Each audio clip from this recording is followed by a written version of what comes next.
Good evening, ladies and gentlemen, and welcome to the Wadsworth Community Band's 2026 Independence Day Celebration Concert. The band would like to begin by thanking the sponsors of our Summer Series concerts, Medina County Parks District, the Fraternal Order of Eagles, Calsec Machining LLC, and Tank Pro. We also wish to thank the Wadsworth City Schools for the use of this beautiful new venue. I'm your announcer this evening, Carl Nichols. Please rise as you are able for the playing of our national anthem.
A Copeland tribute is a collage of passages from the works of Aaron Copeland, created in 1985 to honor the eminent Brooklyn-born composer's 85th birthday. The work begins with a statement of fanfare for the common man, a work for brass and percussion composed in 1942 to honor the role of the common man during World War II. Next come several passages from Appalachian Spring, including variations on a Shaker melody. The piece concludes with 2 episodes from the ballet Rodeo.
Thomas Jefferson, the author of our Declaration of Independence, wrote the following words: "My aim was simple, to place rhetorically before mankind a common sense treatise with words so plain and firm as to command the assent of all citizens of a new nation.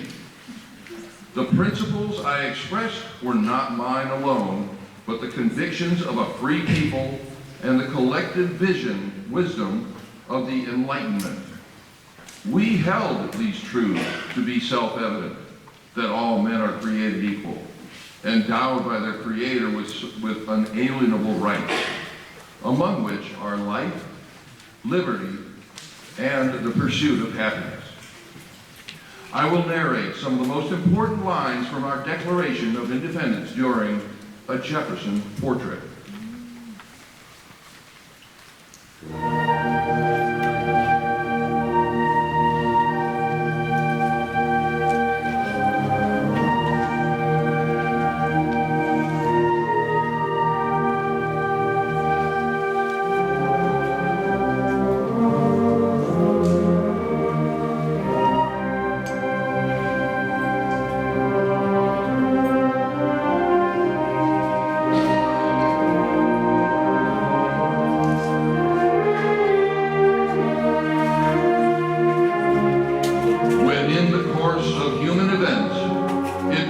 Necessary for one people to dissolve the political bands which have connected them with another, and to assume, among the powers of the earth, the separate and equal station to which the laws of nature and of nature's God entitle them.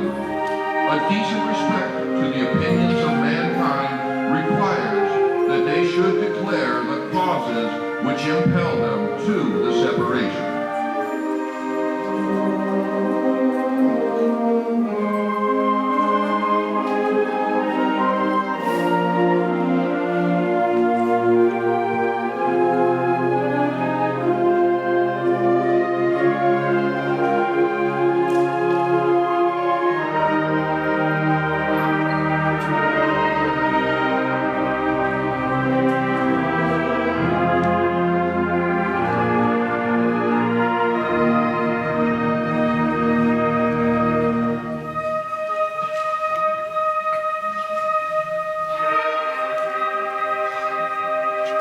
We hold these truths to be self-evident, that all men are created equal, that they are endowed by their Creator with certain unalienable rights, that among these are life, liberty, and the pursuit of happiness.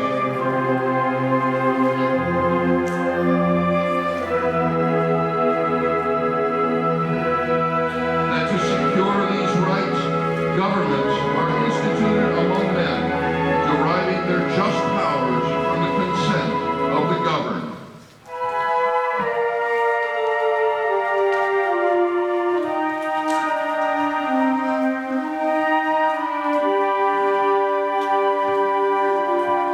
That whenever any form of government becomes destructive of these ends, it is the right of the people to alter or to abolish it, and to institute new government, laying its foundations on such principles and organizing its power in such form as to them shall seem most likely to affect their safety and happiness.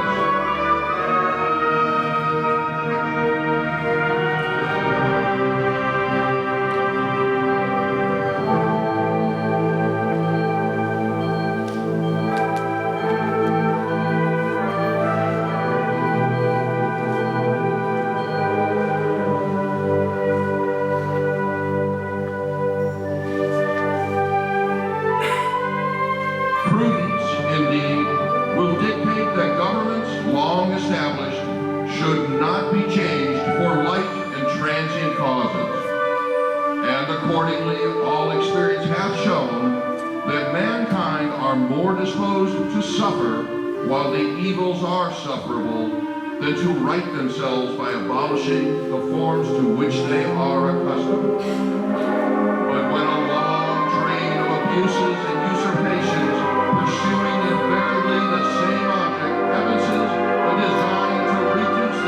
under absolute despotism, it is their right, it is their duty to throw off such government.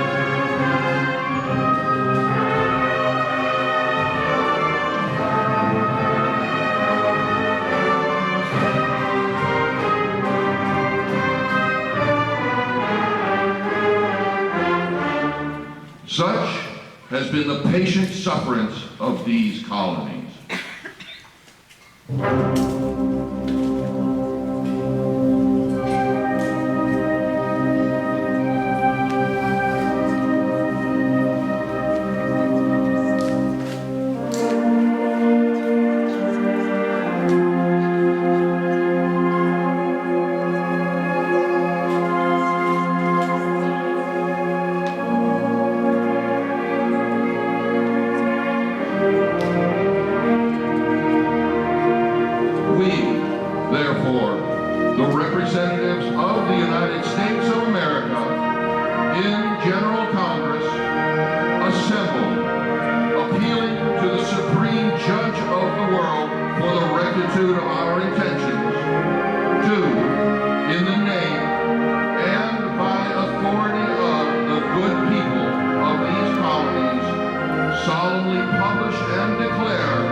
March of the Steel Band was first composed to be used in a torchlight procession by a political marching club of Philadelphia. It was originally titled The Ambassador and reportedly became known as a piano solo. Years later, in 1936, Charles Belstering, was greatly impressed by the quality of a concert presented by the Joliet High School Band at Radio City Music Hall in New York. Tonight, this piece will be conducted by Dr. Bill Bauer, founding director of the Wadsworth Community Band.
Because of the sacrifice of so many men and women who have served in the United States Armed Forces, we are able to enjoy the many freedoms afforded us today.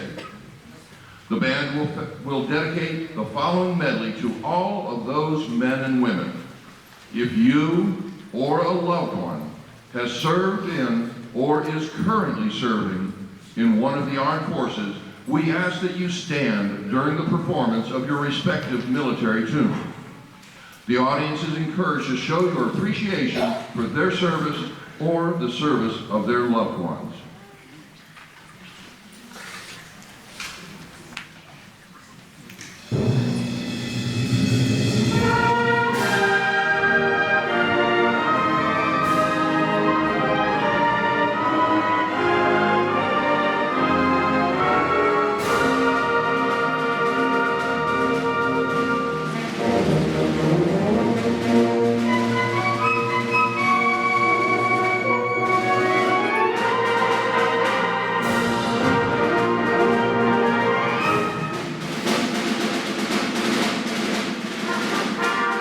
The United States Army.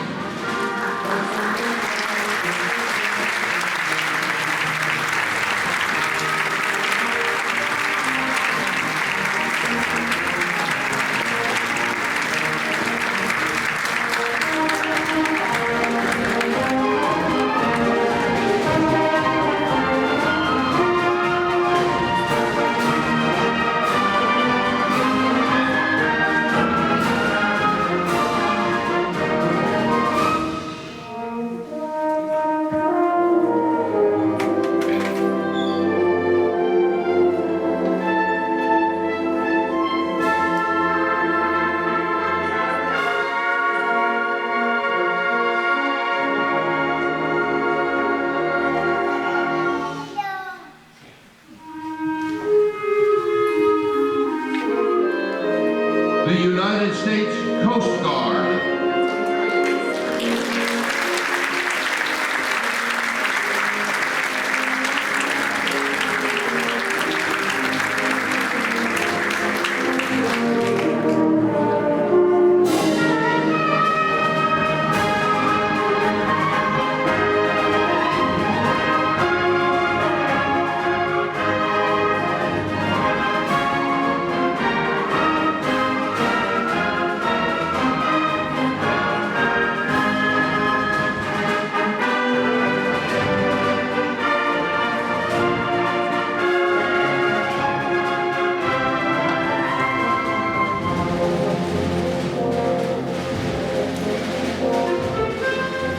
The United States Marine Corps.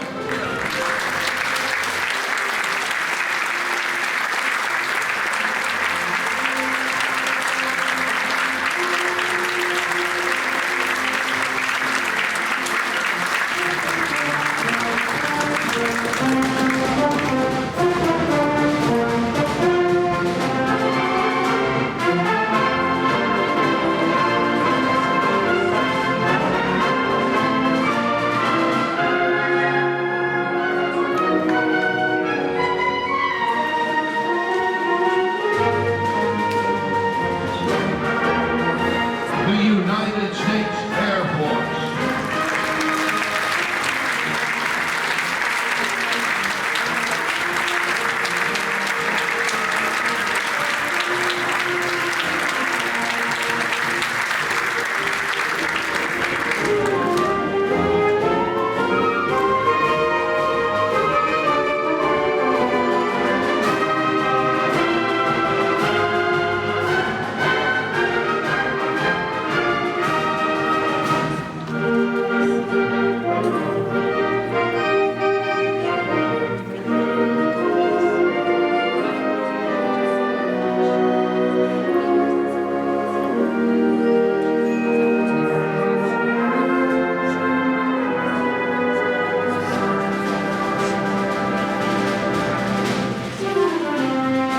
The United States Navy.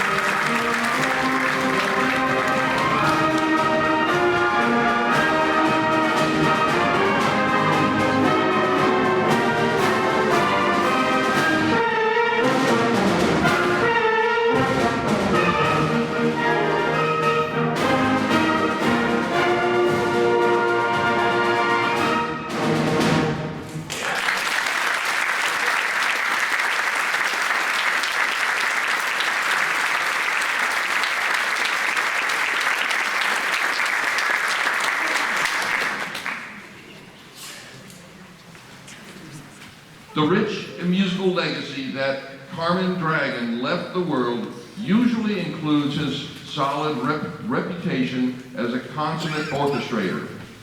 He is best remembered for the iconic arrangement of America the Beautiful for both symphony and orchestra and symphonic band.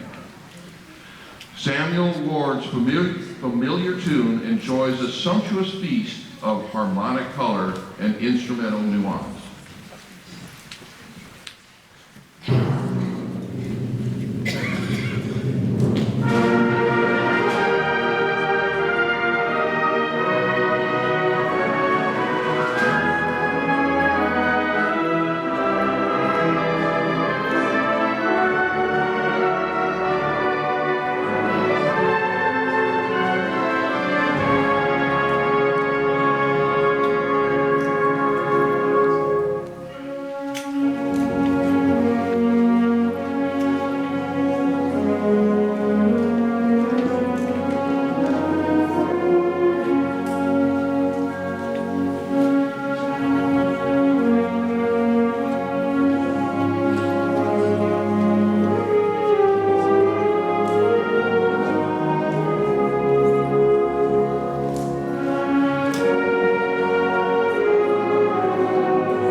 This is the Blue Tip Big Band. We practice 45 minutes every week, and we practice 45 minutes before the full band plays, and these people show up every week just to play some jazz. We started off with a bunch of music that I borrowed from Norton High School. A lot of it is from when I was teaching there. I borrowed back and some more, and then we started adding some more and more and more. Right now, I think we're up to 32 pieces in our total catalog. So this is a really dedicated group of musicians, a really talented group of musicians. I hope you enjoy the Blue Tip Big Band. This is Basin Street Blues.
Okay.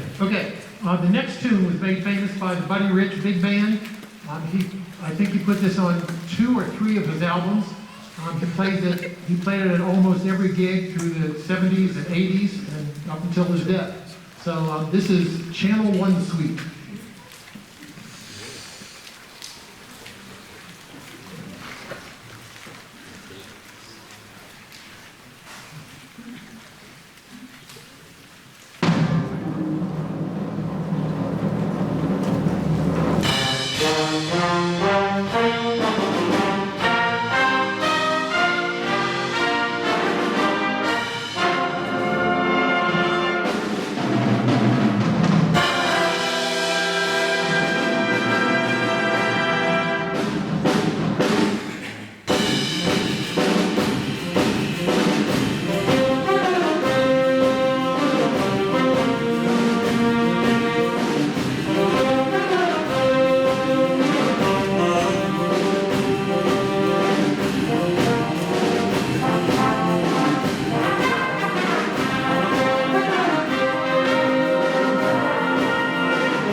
Okay, can you say semi-sesquicentennial? Repeat that after me. Semi-sesquicentennial. Go. Semi-sesquicentennial. Yeah, this is the 250th birthday of this nation, and we decided to play something sort of patriotic. This is Battle Hymn of the Republic.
National anthem is probably E. E. Bagley's most prominent contribution to music.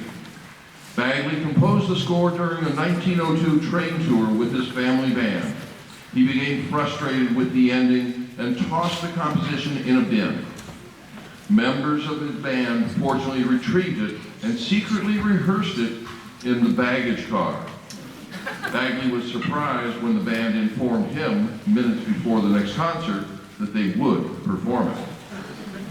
It became the most famous of all Bagley's marches. You're going to hear various parts of our national anthem interspersed throughout this work.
Opening with the dramatic and thrilling fanfare, now and forever associated with all space odysseys, this arrangement of Richard Strauss's famous Thus Spake Zarathustra concludes with a lovely choral, its self-seeking a timeless message of wonder. Strauss's composition, inspired by Nietzsche's philosophical novel, uses a powerful musical build-up to deliver a message of triumph and human potential, echoing through the ages. This is Themes from Thus Spake Zarathustra.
Cajun folk songs by Frank DeKelly has become a regular staple in concert band repertoire.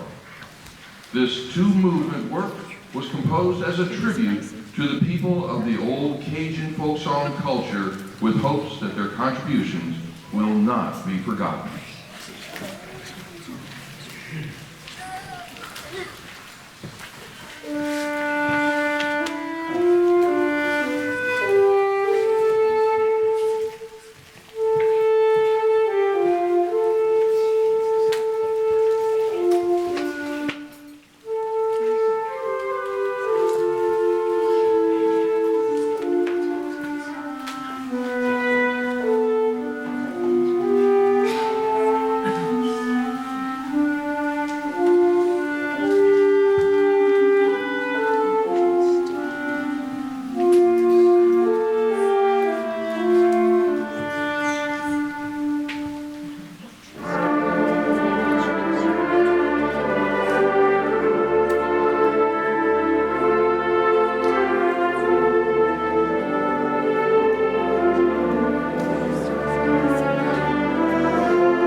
The Greatest Generation by Robert W. Smith was written for the 75th anniversary of the attack on Pearl Harbor and the gathering of heroes from around the world in December of 2016.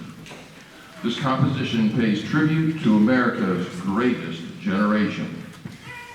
The piece was premiered on December the 6th, 2016 at the Pearl Harbor Survivors Gala in Honolulu, Hawaii.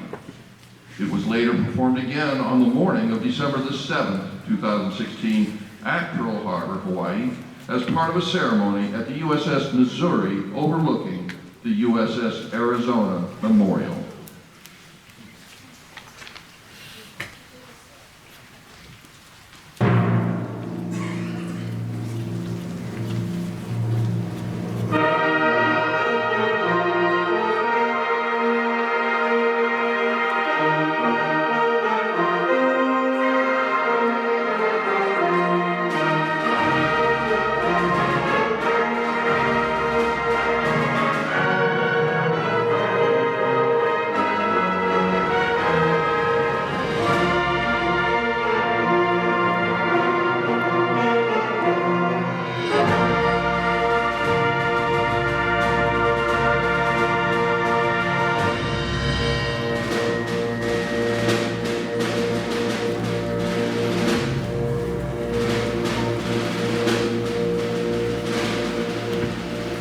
Born in a time of transition, promise, and prosperity, children of the early 20th century entered a world where anything seemed possible in America. In the aftermath of World War I, we saw America coming of age on all fronts. From the boom of Wall Street to the rise of major industry, the United States of America was quickly taking up its place as the most powerful nation on earth. The Roaring '20s ushered in a new era of American dreams and indulgence. Popular culture was rich with entertainment and personalities such as Babe Ruth and F. Scott Fitzgerald. Radio was broadcasting to the heart of America, while the Four Horsemen of Notre Dame became household names for their college football victories. Only history could tell us that these were temporary times, soon to be lashed by the winds of change and uncertainty. Shortly after the blackest of Mondays in October of 1929, Franklin Delano Roosevelt was promising a new deal for America and declaring, "The only thing we have to fear is fear itself." While others in the world were plotting and sowing seeds of war, America spent most of the 1930s healing and growing. As the decade neared completion, we were once again entertained by major musical stars, including Glenn Miller,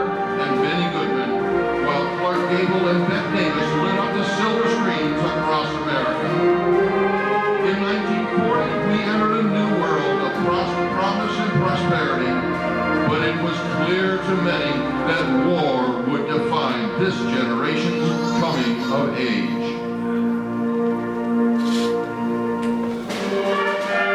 On December 7th, 1941, a day that lives in infamy, Pearl Harbor was attacked. The news spread like wildfire across the radio waves, changing the lives of all who heard it. America mobilized like no other society in history. In the weeks that followed, we sent our youth from all walks of life around the world in both directions, not to conquer, but to liberate. Farmers, truck drivers, miners, lawyers and teachers from every ethnic background and religion joined in the effort. FDR reminded us that we are now in this war. We are all in it, all the way. Every single man, woman, and child is a partner in the most tremendous undertaking of our American history.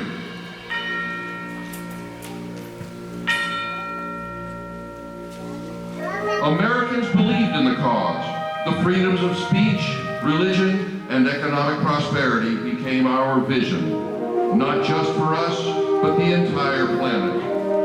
After hard-fought battles such as Midway and Guadalcanal, America led the world on June 6, 1944, in the largest amphibious invasion in history. With Pearl Harbor as the beginning and the beaches of Normandy as the beginning of the end, this noble generation rose to heights not seen before or since. We invite the heroes that served or are still serving in the armed forces to stand.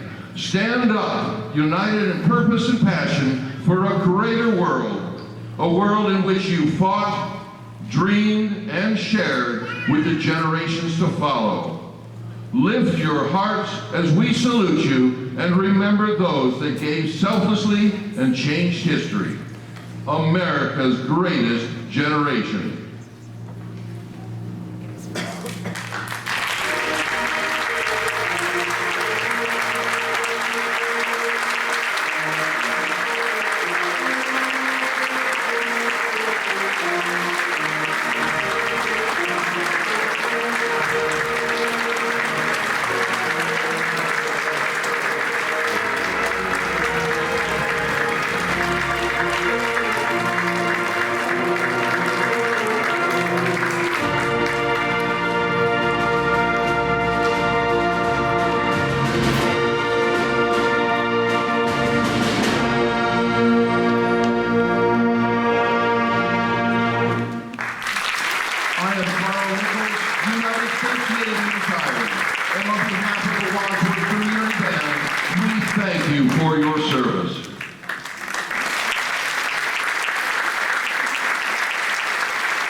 Mort Gould's music is unique in its Americanism and in the seemingly endless wealth of creativity displayed by the composer. Like much of his music, this work is a semi-serious in nature, a reflection of Gould's uncanny skill in thematic development. Using only When Johnny Comes Marching Home Again for melodic resources, he contrives a brilliant fantasy originally written for orchestra in 24 hours and later set for band. American Salute has become a favorite of both media.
Thank you.